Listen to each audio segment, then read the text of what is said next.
Bonjour tout le monde, j'espère que vous allez bien. Alors aujourd'hui, pour l'anecdote de la semaine, je vous propose de retourner au musée de la mode de Paris. Vous savez, ce musée qui se trouve dans le très beau palais Galliera dans le 16e arrondissement de la capitale. En ce moment, le musée de la mode accueille une nouvelle exposition, une exposition inédite intitulée « Une histoire de la mode au palais Galliera » qui a ouvert le 2 octobre dernier et qui se tient jusqu'au 26 juin 2022. Alors, cette nouvelle exposition, elle présente l'histoire de la mode du XVIIIe siècle jusqu'à nos jours. Et c'est lors de ma dernière visite que j'ai appris l'anecdote d'aujourd'hui. Alors nous sommes au début du parcours de l'exposition et on se retrouve face à une magnifique robe, une robe datant de 1730-1740 qui est décrite comme étant une robe volante. Alors vous imaginez bien sûr que ce nom m'a interpellé et je me suis demandé ce que pouvait bien être une robe dite volante.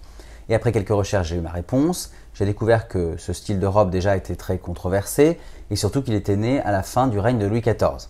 En fait, il est surtout devenu à la mode après sa mort en 1715, alors qu'à la cour de France, l'étiquette et les mœurs vont s'assouplir. En réalité, la robe volante, elle trouve son origine un peu plus en amont dans l'histoire, puisqu'elle est directement inspirée de la robe dite battante, cette robe imaginée à la fin du XVIIe siècle par la favorite du roi Soleil, Madame de Montespan, pour cacher ses nombreuses grossesses illégitimes. Alors la robe volante, elle se caractérise par sa silhouette large et sa coupe éloignée du corps, mais elle se démarque aussi par son encolure carrée. Cette encolure carrée d'où partent à l'arrière des plis plats qui vont tomber en traîne et qui vont inspirer plus tard la robe dite à la française, une robe plus structurée qu'on va retrouver dès le milieu du XVIIIe siècle. Mais alors pourquoi qualifie-t-on ces robes de volantes ?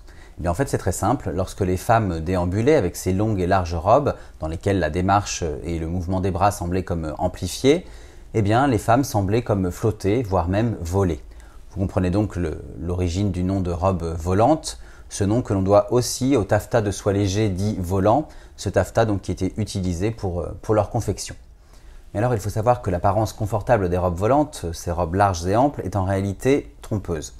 En effet, si la taille semble plus lâche que celle des robes jusque-là en usage, avec leur corsage visiblement rigide, il ne faut pas se méprendre parce qu'en fait, le corps à baleine, vous savez, cet ancêtre du corset, donc ce corps à baleine si raide et inconfortable, est bien là.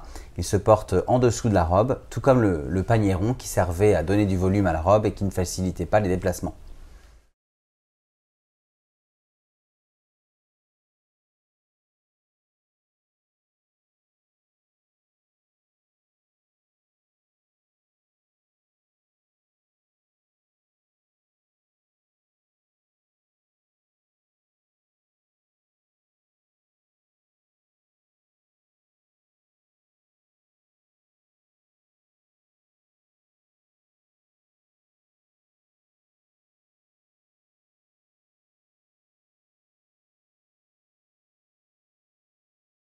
Voilà, j'espère que cette anecdote vous a plu. Pour en savoir plus sur la mode du XVIIIe siècle et plus généralement sur l'histoire de la mode, je vous donne rendez-vous donc au musée Galliera, mais aussi dans l'article dédié à la visite que j'en ai faite et que vous pouvez retrouver sur mon blog lescarnetsdigor.fr.